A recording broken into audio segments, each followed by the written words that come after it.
The Fujifilm X-S20. This is a mid-range mirrorless camera from Fujifilm that's suitable for all the tasks a beginner or even a slightly more experienced photographer or videographer might set for themselves. Does this camera have any pros? Yes, of course. Does this camera have any cons? Well, of course it does. So I invite you to join me for a review of the X-S20, which I've owned since its release. What's interesting is that I upgraded from the X-S10, so I'll share some thoughts on the X-S10, explain how the X-S20 has improved, and discuss what I'd like to see in the X-S30. I'll start with the specs. You can see all the camera's features, and I'll highlight the ones that interest me. It's 4K at 60 FPS, OpenGate 6.2K at 30 FPS, 10-bit video, a high bitrate for a budget camera. Flog 2. Sensor-based stabilization, though that's a topic for another time, and we'll discuss stabilization in this video. The ability to use the camera as a webcam via USB, though this is now standard for all cameras on the market. Easy connection to a phone and fast file transfer via 5 GHz Wi-Fi. Decent focusing capabilities, including face and eye detection, focus on vehicles and animals, and tracking of a selected area. The sensor is a 26-megapixel model. The battery is amazing, an upgrade compared to the X-S10. And there are separate ports for connecting headphones and microphones.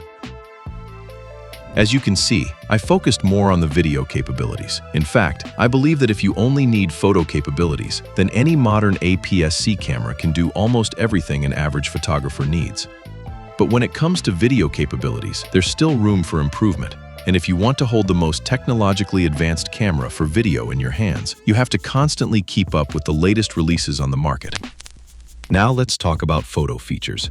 Here, I'll focus only on standard photography and high-speed shooting. All other modes, such as ISO bracketing, white balance bracketing, and other types of bracketing, don't interest me.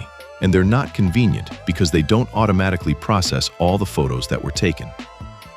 For example, if you do exposure bracketing, you get a bunch of photos that you then have to merge into a mess on your computer.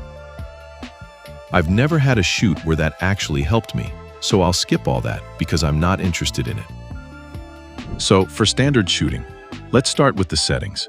You can choose the resolution and image quality, and set the camera to shoot in both JPEG and RAW, or just one format. If you set it to RAW only, you can't change the photo resolution. It will be set to the maximum. I'm interested to know how it works on other cameras. Let me know if you have a camera from another brand. RAW has 3 compression options: no compression, lossless compression, and lossy compression. File sizes will be approximately 57.3, 30.8, and 20.1 megabytes. I don't know about other smartphones, but on the iPhone 16 Pro Max, RAW photos with compression and lossless compression don't show up. So if you want to edit on your smartphone, you have to take photos only without compression, meaning the file size will be at its maximum. As for RAW, there's an interesting feature. In the gallery, you can develop your photos. That is, create a copy of the file in JPEG, HEIF, or 8/16-bit TIFF format, and make minor adjustments to the photo, such as exposure, colors, and many other tweaks. But making any major changes is a bit of a challenge, since it's hard to do all that on a small screen. Moving on to the settings, you can add effects. And of course, you can also adjust highlights and shadows. Saturation, here it's called color, and there's also sharpness and noise reduction. As for highlights, shadows, saturation, and sharpness, I usually leave them at the default setting, which is 0. But when I sometimes want to save a JPEG and not edit it at all so I can post it faster, I make a high contrast image by setting highlights and shadows to +2 and adding +2 saturation. And then, the image looks good enough to post right away, like when you're taking photos at a party. As for noise reduction, in my opinion, it doesn't work well at high ISO values, and it makes the image look very smoothed out. I recommend setting it to -4 to get maximum image detail, even with some noise, which you can then easily remove in Lightroom without losing image quality. But I want to note that the Fujifilm has a pleasant noise. Of course, I'm not talking about the noise at ISO 12,800, but the noise up to ISO 4,000. It looks similar to film grain. So, if noise in your photos isn't a deal breaker for you, I recommend setting the noise reducer to -4.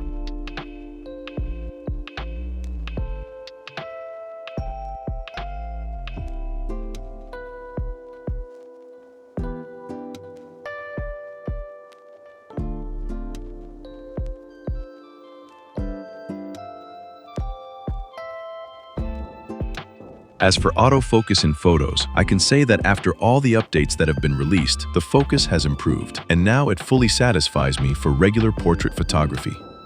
Back when the camera first came out, the focus would sometimes miss. For example, I'd start taking a photo, knowing the face is in focus. Then, just to be safe, as always, I'd snap another 5 to 8 shots. And in the past, in a situation like that, you could be absolutely certain that out of 8 photos, 2 to 3 would be out of focus for some reason, even though both I and the couple I was photographing were standing still and not moving, except for the fact that they were moving their heads and arms. After all the updates, even with the worst autofocus lens, I have no complaints about focus when taking photos.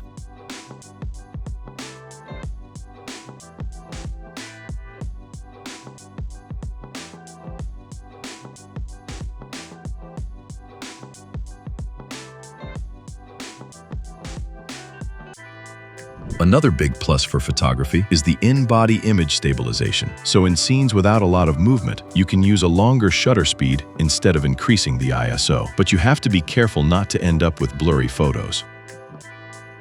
I'll talk about the Viewfinder right away in the section on photos. I don't really have anything special to say about it. To be honest, I rarely use it because, first of all, I don't like squinting. It drives me crazy. And second, it's built in and not very big. So I use it sometimes when I forget that it's better not to wear light-colored clothes for a shoot.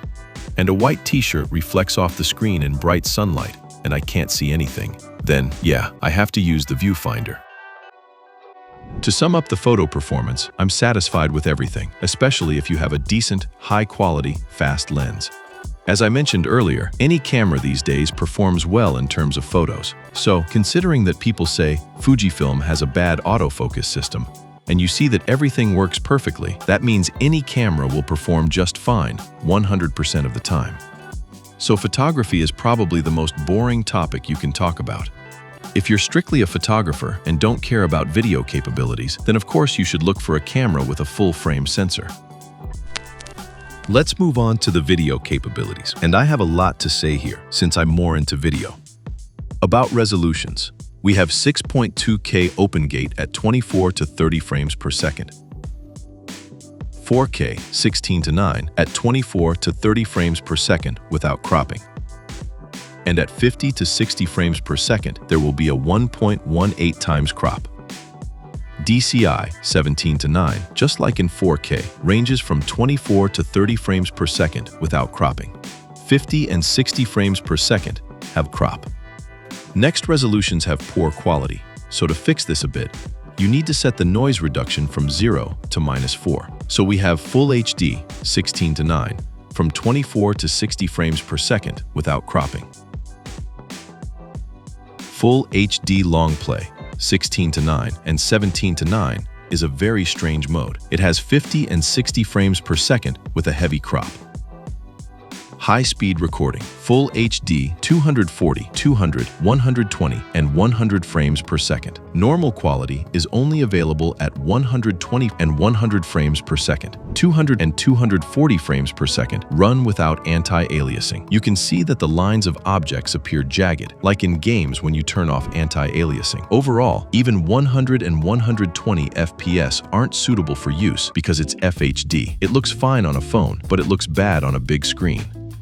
Speaking of open gate, this mode is just insane. Imagine a budget hybrid camera that shoots 6240 by 4160 video. That's 26 megapixels, 30 frames per second. That's the same resolution as in photos. It's just incredible. And of course, I have absolutely no complaints about the quality of this mode. 4K and DCI are also flawless, with great image quality at the main working frame rates. As I mentioned, recording at 24 to 30 frames per second is no crop, while 50 and 60 frames per second have minimal cropping. I don't like Full HD here at all. It looks like I'm using a camera from 2010. The noise reduction makes the image simply unusable in modern conditions. Look at how the noise stretches horizontally. Turning off the noise reduction saves the day. Then the image is more or less normal. But overall, I don't see the point of FHD when you can shoot in 4K with H.265 and a minimal bitrate, and get much better image quality with a minimal file size. As for Full HD LP, that's a strange mode too. First, we have the problem with FHD itself, which produces a poor image. But here it gets even worse because LP modes only work at 50 and 60 frames per second with an increased crop factor, 1.29 times. If this mode was created for long, uninterrupted recording, then why set it to 50 or 60 frames per second? Plus, there's no option to choose a lower bitrate. The minimum remains 50 anyway. But some people might need this mode, so there you go. I've shown you what it looks like. Personally, I don't see any point in FHD for myself.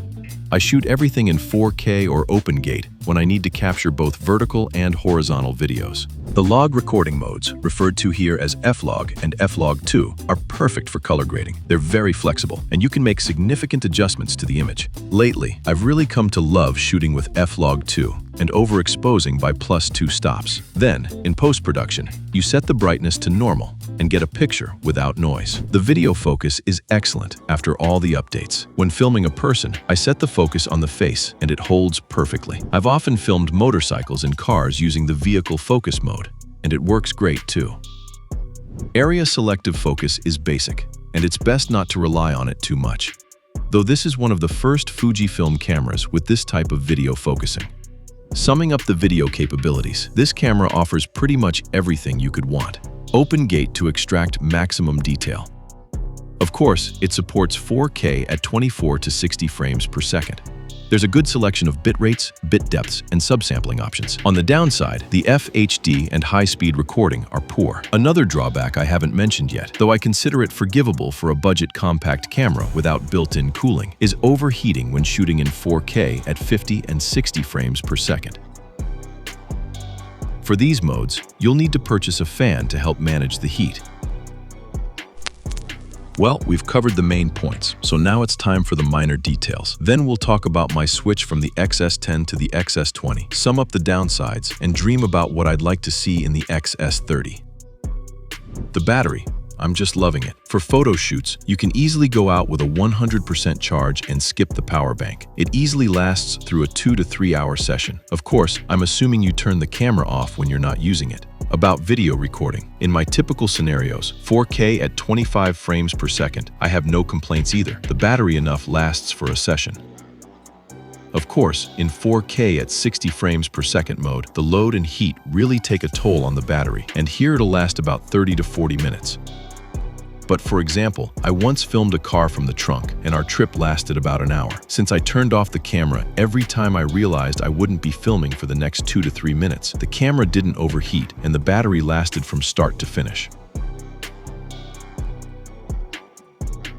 For comparison, the X-S10 has an old battery, and it wasn't even suitable for photos. I always had to carry a spare battery and a power bank with me. When recording video, I don't remember exactly, but after about 20 minutes of recording, the battery would already be down to 1 bar. So with the X-S20 and the switch to the new battery, the battery life is excellent. After discussing the battery, I'll talk about a related topic, power management settings. Everything I've mentioned about the camera and the battery was based on settings that maximize performance but minimize battery life, and also set the temperature limit as high as possible.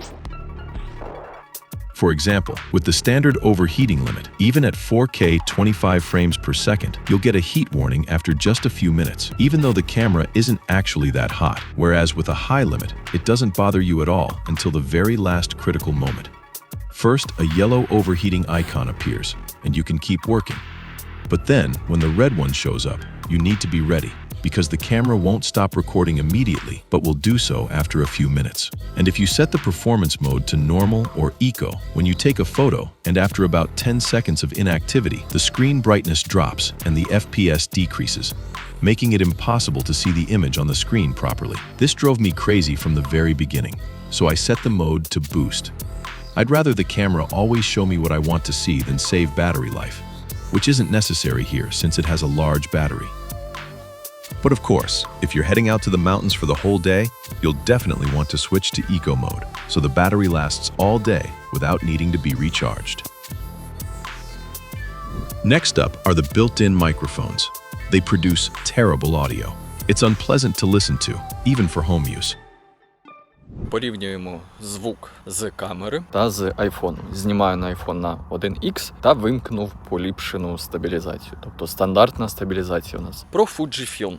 У налаштуваннях я поставив 0 дБ, не автогучність. Вимкнув усі покращування, якщо це можна так назвати. Чистий стандартний звук. Порівнюємо. Точно можу сказати, що на айфоні набагато буде краще. І також можна буде порівняти стабілізацію. Дуже зазумлене моє обличчя. Це 18 мм у нас, об'єктив 18-55. 1X камера на айфоні ширше знімає. І по стабілізації теж я можу сказати, що iPhone набагато краще. Тож, ось такий звук. Який, до речі, стерео. Тобто я отак раз, два, три, чотири, п'ять. Раз, два, три, чотири, п'ять. Це стерео неможливо вимкнути. Оцінюємо звук і зрозуміло, хто краще записує. iPhone. It's just a disaster. This camera should be sold bundled with any cheap on-camera microphone, which would provide much better sound quality.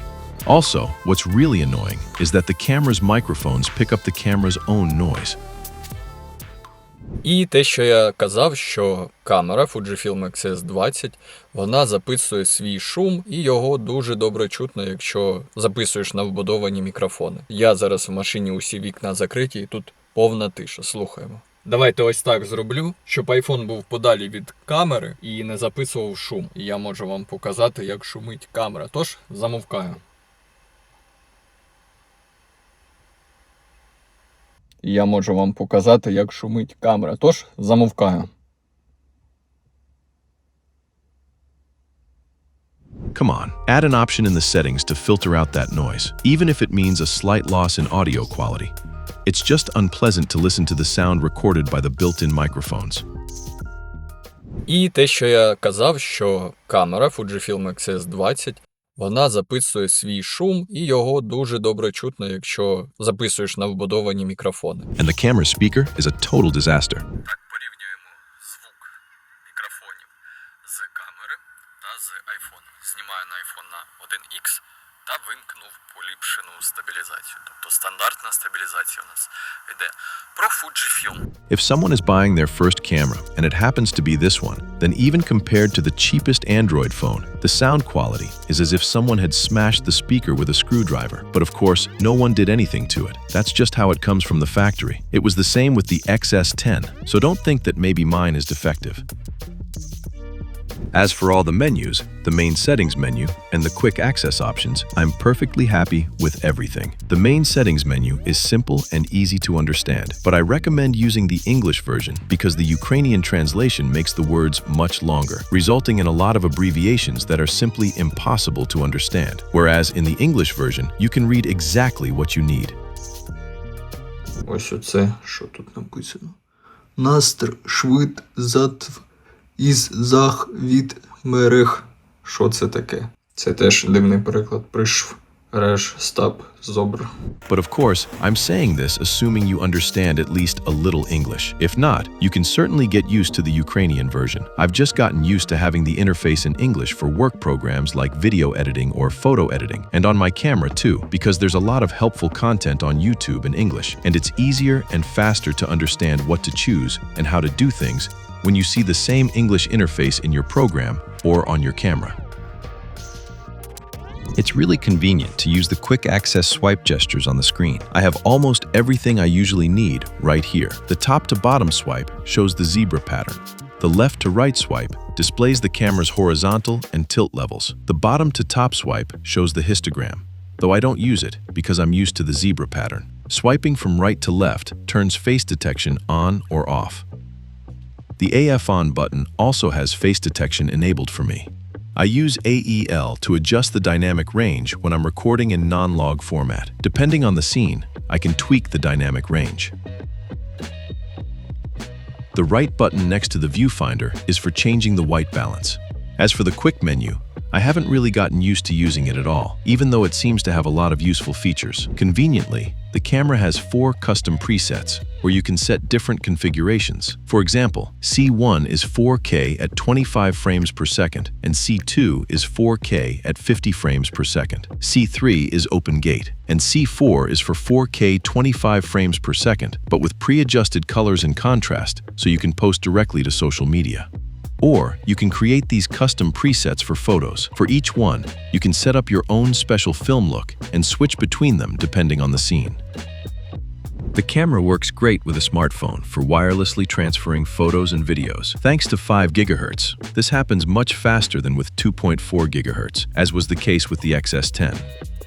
But the key thing is not to forget to enable 5 GHz in the settings, since 2.4 GHz is the default. That's all for the highlights. There's actually a lot more to say about this camera, but all the other features and capabilities are things I don't use, so I won't be talking about them. Now, based on my memories, I'll try to compare the X-S10 and the X-S20. The biggest issue with the X-S10 was the autofocus, which was hit or miss. As soon as I bought the X-S20, and let me remind you that I bought it within the first month of its official release here, so considering it had the very first firmware, the X-S20 was much better in terms of autofocus. And now, after firmware updates focused on significantly improving autofocus, it's practically perfect. Even with a lens where autofocus is just a buzzword, I've been shooting comfortably for half a year now without any issues. They've also improved the auto white balance. On the X-S10, it kept changing and the colors looked bad. The X-S20 performs much better in this regard. The X-S10 had a very serious issue with auto exposure. For example, in a video, you might set the shutter speed and aperture, but leave the ISO on auto so that if the lighting changes, the ISO would increase or decrease accordingly. In that case, in a scene where the light doesn't change, the X-S10 would still fluctuate between decreasing and increasing the exposure. This forced you to always set everything manually. The X-S20 has improved this situation, and you can safely trust the auto mode to handle the exposure. Of course, the most significant change was the switch to a more powerful processor, which greatly improved the video capabilities. As I mentioned, the battery in the X-S10 was outdated and didn't last long. The X-S20 has a new, excellent battery that lasts for almost everything without needing a recharge or battery replacement. And there are many smaller improvements, such as a better screen, viewfinder, separate headphone and microphone outputs, faster USB, and much more. And now, let's move on to the downsides, and I'll start by saying what I'd like to see in the X-S30. The first thing that really disappointed me when I was still buying the X-S10, and this applies to the X-S20 as well, is the stabilization. After using smartphones, in my case iPhones, where the stabilization is so good that you never even think about whether you need a gimbal or not, I was very disappointed with how the stabilization works here during video recording. For photos, the stabilization is sufficient because you don't move while taking a photo. But for video, it's only acceptable when you're not moving. Any movement, even the smoothest, makes the footage unusable. And I'm saying this about a lens that has stabilization, meaning both optical and sensor stabilization are working, but the result is still poor. Because at a certain point, the stabilization seems to hold, but any slight shake, left, right, up, or down, and the stabilization breaks down. You might say that you can stabilize the image in post-processing, but this loss of stabilization, combined with a 150 shutter speed, creates motion blur at the moment the stabilization fails. So even if you perfectly stabilize the image in post, you'll still have blur from camera shake in an otherwise stable image. Of course, the stabilization isn't completely useless. It can be used for certain tasks, but when I shot handheld, I really struggled during editing when I had to stabilize the footage. So after giving IBIS and OIS a few chances, I realized that this camera always needs to be mounted on a gimbal to get decent stabilization while filming. The camera can also stabilize using additional digital stabilization, but aside from extra cropping, it doesn't do anything if we're talking about handheld shooting on the move. Boost stabilization works pretty well. This stabilization is designed exclusively for when you're standing still and not moving.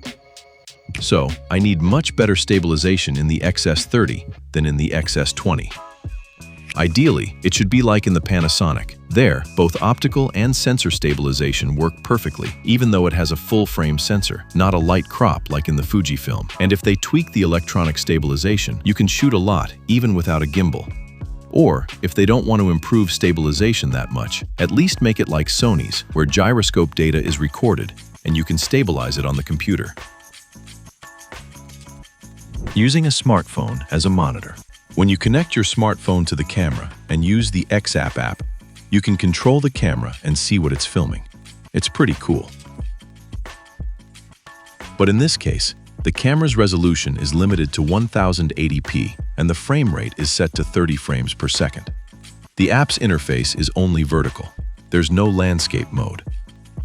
Meanwhile, for example, Sony has a cool app that connects to the camera, and it's great to use a tablet as a monitor. So for the future, I'd like to see improvements to live view through the X app without restrictions and with the ability to display the image full screen. Then there are the microphones. We live in a time when almost everyone shoots on a smartphone, where the microphone quality is excellent, even though the microphones themselves are small inside a compact body. We have a modern camera that records sound through its built-in microphones, but that sound is only suitable for syncing with a normal external microphone. By the way, I don't even know which camera has the best built-in microphones on the market. For some reason, reviewers never mention them at all. It's as if buying a camera automatically means you'll be buying an external microphone, a gimbal, a cooling fan, an on-camera monitor, and a whole bunch of other gear, instead of just using the camera out of the box as it is. HDMI, even though I don't have an external monitor and don't use this micro HDMI. But in reviews, I always see everyone complaining when manufacturers include a micro HDMI port instead of a full-size one. So I'll add a full-size HDMI port to my wish list for the X-S30. The next downside is full HD and high-speed recording. As I showed you, the quality is just terrible. Full HD recording has issues with noise processing, which ruins the image. And high-speed recording is so bad that it's easier for me to record in 4K at 60 FPS, and then, during editing, slow it down and add optical flow plus AI speed warp, which gives me flexibility in how I use the slow motion. Meanwhile, the camera records directly with a fixed slow motion effect rather than at 100 frames per second, which shows the image in real time and then lets you create the slow motion effect however you want. In short, make a normal full HD and high-speed recording with the option to choose whether I need full speed or a ready-made slow motion video right away. And of course, make sure there's audio recording at the same time. That wraps up the downsides and suggestions. I won't mention adding active cooling, 4K at 120 frames per second or 4K at 60 frames per second without cropping, or a perfect rolling shutter, because that would take us into XH2S territory. If they don't at least do something about stabilization in the X-S30 or the more expensive X-H3S, then goodbye Fujifilm. I'll be switching to Panasonic, even though I know Panasonic is much more expensive, because it really drives me crazy that for any video shoot you're forced to use a gimbal, because without it, the footage will be unusable for commercial purposes or for public release, like your portfolio. My advice is this: if you're switching from a smartphone to a camera and looking for one to buy, to avoid disappointment, I recommend looking for a camera with good stabilization and microphones if you plan to shoot photos and videos in equal measure. When I switched from a smartphone to a camera, and those features were, unfortunately, lacking, I was disappointed. But of course, it all depends on your budget, because it seems to me that all cameras with decent stabilization aren't cheap. Or you can find a Sony camera with gyro stabilization. There are cheaper options there, but you'll have to do the stabilization on a computer. And if you're upgrading from an older camera, say, one from before 2015, then I think you'd be better off looking at full-frame cameras to get that wow factor from the upgrade. But again, I'm saying this within the context that you can buy a new camera at a high price, and I'd advise against skimping if you need a hybrid camera for both photos and video. Of course, if you want your camera to be modern with a wide range of features, and if you plan to make money with this camera. Otherwise, you simply don't need such a high-tech camera because you're overpaying for features you won't use. Well, or there's one last option. You have the money and just want to buy the best. In that case, of course, the better the camera you choose, the more features you get.